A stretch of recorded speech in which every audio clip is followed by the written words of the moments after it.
Hello and welcome to this session of Authors in Conversation. I'm so proud to have Cath Nolan here. She is a multi-best-selling author, and I want to hear all about your author journey, Cath. It's a fun journey. It's not one that I would have expected, that's for sure. Yeah. Tell me, where did it start? What was your first book? I've sort of lost track because you've done at least 4, isn't it?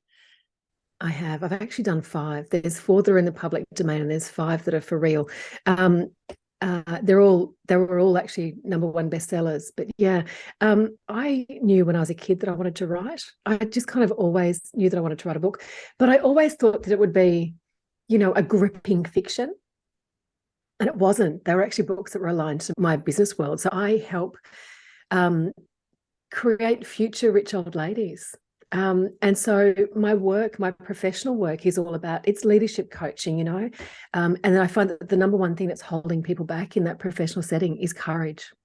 So my books are predominantly around courage and confidence. The latest book was actually just flat out called Courage and Confidence. And that was a collaboration with 23 other extraordinary Australian businesswomen. All of them happened to be mums. And that was the book that went to the Oscars. So that was the big buzz last weekend, Jane. It was not even last weekend, it was a couple of days ago. Our book was on the red carpet for the 2nd year in a row. All the celebrities on the red carpet got a copy of our book. Just extraordinary. Like, Amazing. It happened last year. It was like Nicole Kidman, Denzel Washington, Dame Judi Dench, Billie Eilish, and this year you go Rihanna and Kate Blanchett, and like all those award winners, just amazing. So with all of those, Everything Everywhere All at Once, that clean sweep, they've all got copies of our book. These phenomenal storytellers of our time, that the most prominent storytellers of our time, the fact that they've got it is just. I'm still in a bit of a glow, so I'm babbling. I apologize. No, you babble to your heart's content. I think this is babbleable. I actually got that word out. Babbleable. You did. Well done. Material. How exciting, though. That is so good. Yeah. So good. Super, super cool. Yeah. Now, what was your first book? Because they're always quite special, the first books, aren't they? Yeah, gosh, that's such a beautiful question. My first book was called Don't Be Asked, and it's a really cheeky name. The ARSD is an acronym. It stands for At Risk of Self-Doubt. And it was really part of that journey that because I had discovered very distinctly when working as a leadership coach, you work predominantly with men because there are more men in leadership than there are women in leadership. And I found that there were some really common, absolutely distinct themes working with women in leadership. And it was, I'd ask this same question over and over again. What's the #1 thing holding you back? What's the #1 thing holding you back? And 9.5 out of 10 women would say it's confidence. So they'd have different words for it. It was like imposter syndrome, or I don't want the boss's life, therefore I can't have the boss's job, thinking that they couldn't do the boss's job their way. And so that's where this Don't Be Asked idea came from. Don't be at risk of self-doubt. And that was the first book. So it was really the first book. So Don't Be Asked is, I guess, a bit of a manual of how to overcome courage in a leadership sense for women in careers. Oh, so important. I love that. I love that. And how did you get into this line of business? So I fell into recruitment, and then the sales bit didn't gel. Eventually, after 8 years, I said, okay, I'm actually I think I'm done. I don't know what I need to do next, but I'm done. And one of the things that I explored at that stage was children's book writing, because it had always been a dream to write books. I did some courses through the Victorian Writers Centre where I was living at the time, and had a really beautifully direct conversation with one of the head editors at Penguin, I think it was at the time, who said to me, she was very blunt, she just said, no. She's like, she read the book and she said, this was the children's book, and she said, you need to write with the audience in mind, not just with what you want to say in mind. Isn't that great advice, though? Listen, yeah, such great advice for any sphere of life, just such beautiful advice.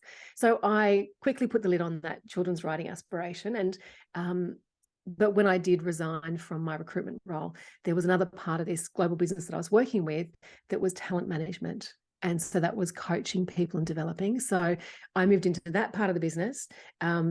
And yeah, that's how I got into it. But as I was going to say to you, that isn't it funny? I got out of it because I didn't like sales. And yet the sales on this first book, Jane, again, it's another pinch me moment. The sales in that first book. So that first book, I actually had two go at the same time, two published at the same time. There was Don't Be Asked, and then a journal called The Did Great Habit. And they landed at the same time. They published, so the publisher released them on the 23rd of December. Oh, and I was like, tricky. that's not going to do anything. 23rd of December, people are too busy with Christmas. They're, they're busy. No one's even looking at, it's a busy time. People are busy doing other stuff. They're not going to be interested in this little book about career stuff and courage. It was released at, I think, about 4:30 in the afternoon. 3 hours later, I got a message from my publisher saying, Cath, you've done it. You've just hit #1 bestseller, both books.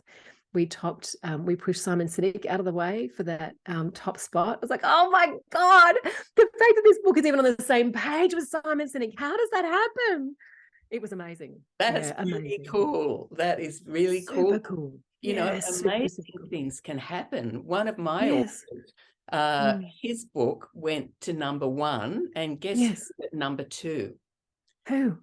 A book written by the Dalai Lama with foreword by Desmond Tutu. Wow. And the fact that he got the affirmation that he had written something that people wanted to read. That is a great thing, because I have other people coming to me, because I don't just help people, write the book and publish the book. Sometimes I get people who've already done that, and the bloody book is sitting under their bed. There's a box of books under their bed. I spoke to gorgeous Sharon a couple of weeks ago, and she came clean about that fact that she did what was the hard yards of writing the book, and then too afraid. That word courage, isn't that a great word that you have part of your branding? But she was just afraid of people saying things like, she'd grown up with parents who said things like, and most of us did actually, of my generation, don't big note yourself, don't be a show pony, don't have tickets on yourself, and that stuff really, it's cultural. Big. It can really So for those of us who, for me, I was that person also. My first book took 5 years and over $30,000 invested in various writing programs and what have you. And it was a little voice in their head that, and I had to get made redundant after spending my whole working life in the public service up to the age of 52.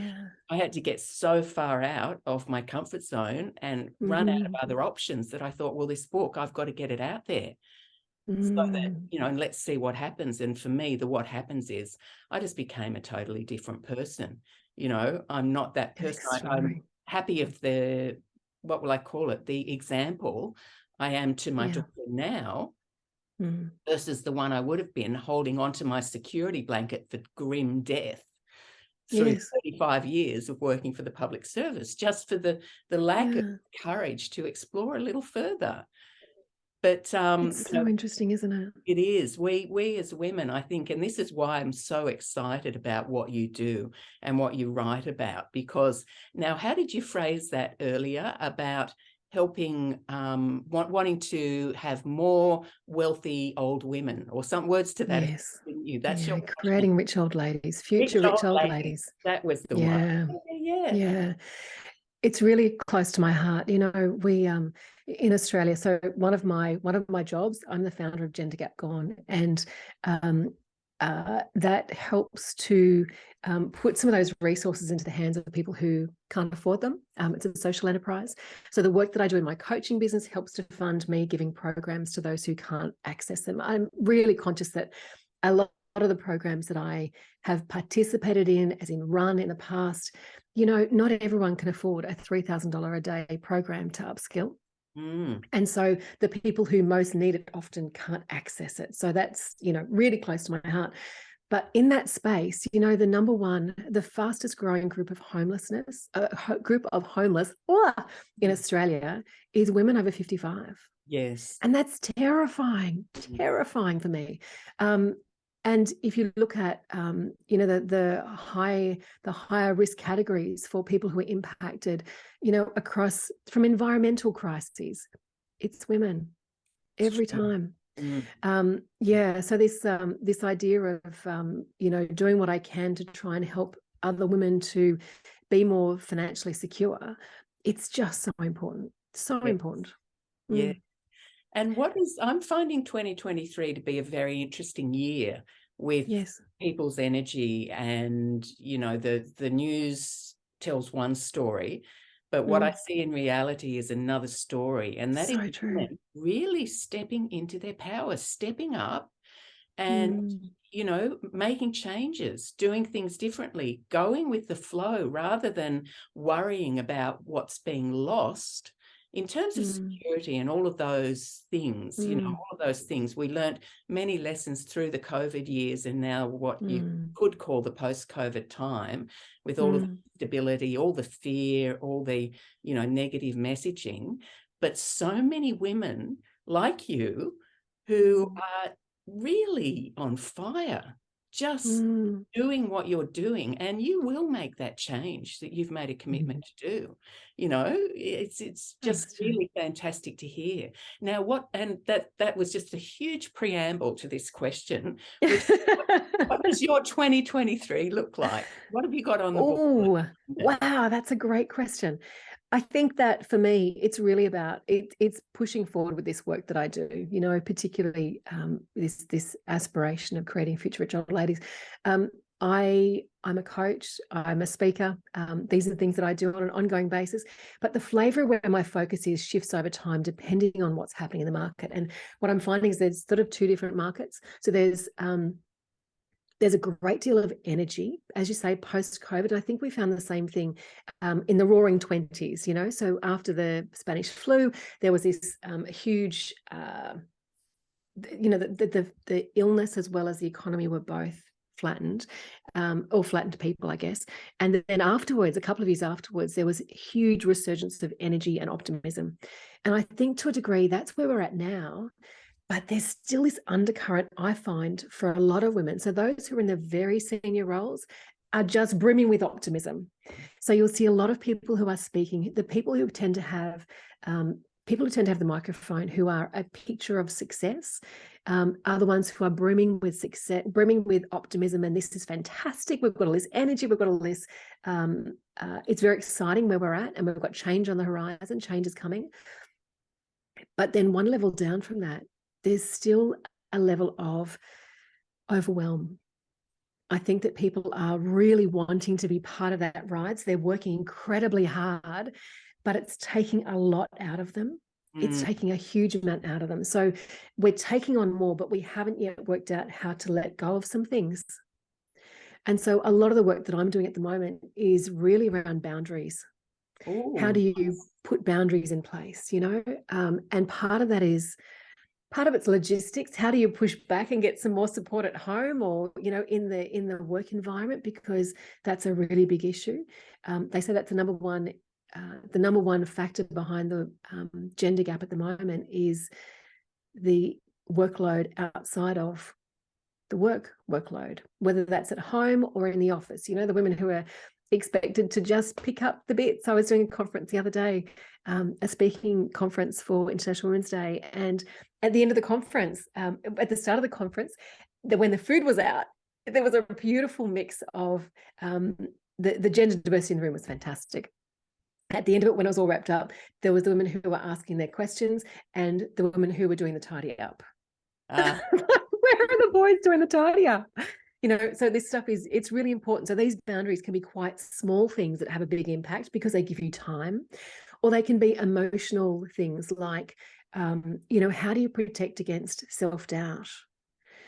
That was the second book that landed the same day as Don't Be Asked, was called The Did Great Habit. It's probably one of my favorite strategies because it shifts everything. It shifts the mindset. So when we do get caught into that space of either self-doubt or frustration with others, it works equally with both. I'm really happy to say, having 3 kids and gone through significant spates of trauma with them, really happy to say that was where that idea was formulated. And so that book is actually a journal to help you to build this Did Great habit. So the Did Great habit is really about, Jane, I think it's very controversial to say, but I'm a little bit anti-gratitude. Okay. I No, find that's gratitude, I know it's very unpopular. One of my good mates is one of Oprah's Aussie besties with the gratitude that she practices. And I certainly honor her practice. And there are a number of people who I know gratitude is a practice that they need to do. But in my experience, I think for women especially, gratitude can keep us small. It can keep us tolerant, and it can keep us from making change.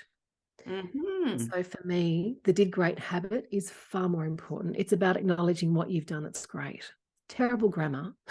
No, but I think you've nailed that point, though. Yeah.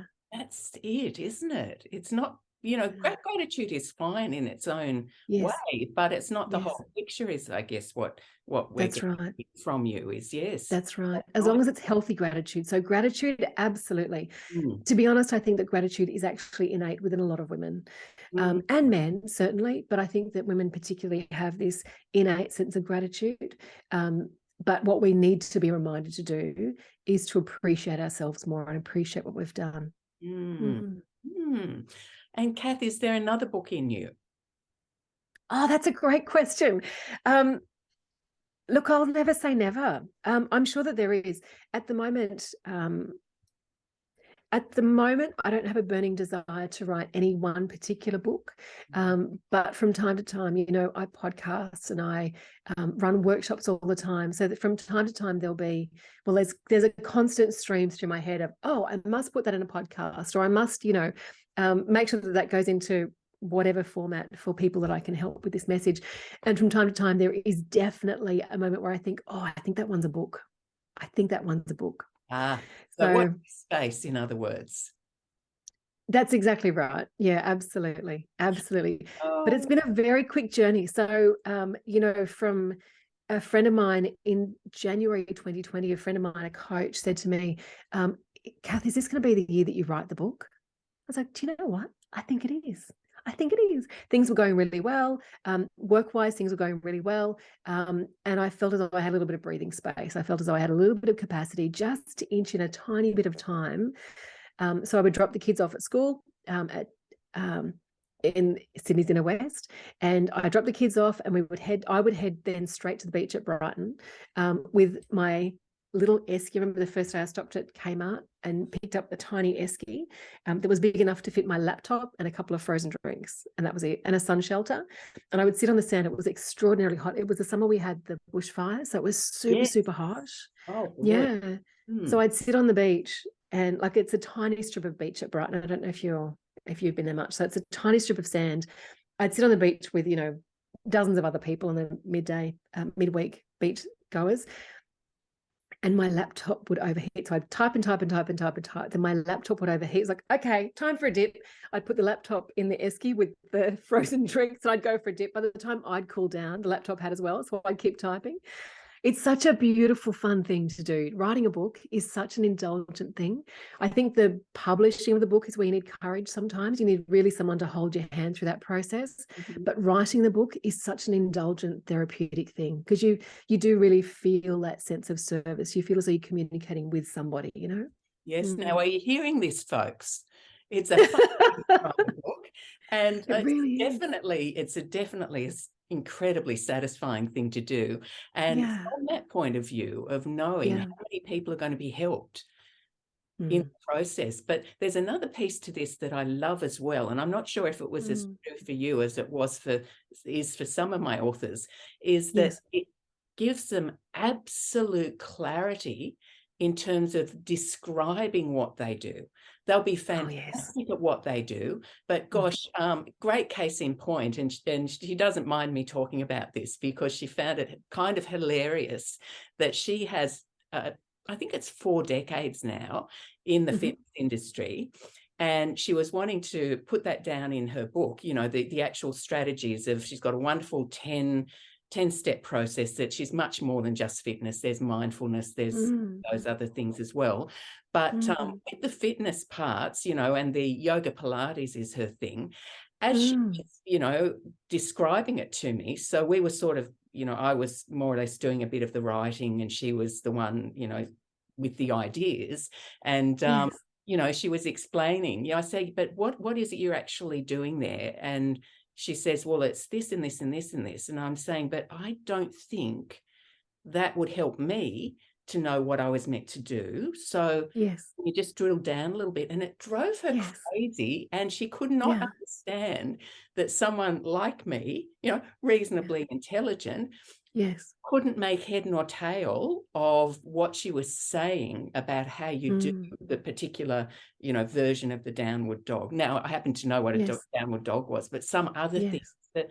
and it was just fantastic for her to Yeah. absolutely distill what she Yeah. does in the process of writing the book so that she could then repurpose that material in so Yes. many different ways that she was pretty much stuck with just doing great videos, by the way, and for someone Yeah. brave enough to be doing videos, that's more power to her. But the Yes. whole book journey was a great one from that Mm. point of view of clarity as well. Mm. There's so many correlations as you make that, as you describe that scenario. There's so many correlations to the work that I do in helping women to uncover their own message and be clearer with their own message, because it's the same thing, the same as the children's book that I wrote and got the advice from Penguin. It's being able to understand what the other person needs to hear Mm, can sometimes be quite different to the words you want to say, because the words you want to say are so familiar to you. yes. We call it, there's this model that there is in terms of learning. It's called the competency model. It's the conscious competency model. And so there are skills that we use all the time that we're used to talking about, and they're usually the ones that are kind of a little bit rusty for us.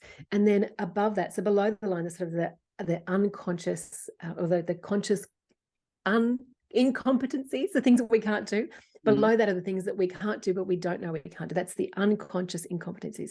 So at the very top, these unconscious competence, these are the things that we do brilliantly, that we find it really hard to articulate because mm, we do them without thinking.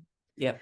And so it really often does take another person to be able to help us to draw those words out, to be able to articulate what it is that we're so good at. And that's part of why our courage is where it's at, because we spend our time focusing on the area that we're consciously building skills in. So we're aware that we're not really 100% in those skills yet, maybe, but the skills where we are really superbly competent, they're the ones that are hidden to us. So that power that you have to work with somebody on their journey to help them articulate that, it's so precious. It's such a gift. And for me, that's fun.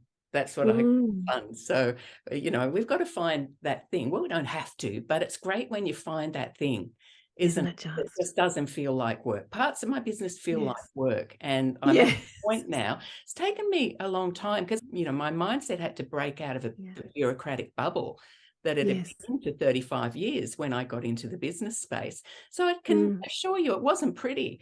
But it's Yes. taken me more or less this amount of time to be able to bring people on board so that Yeah. I can then do more of the fun stuff. So that's a whole, my Awesome. last book that I wrote was, Mm.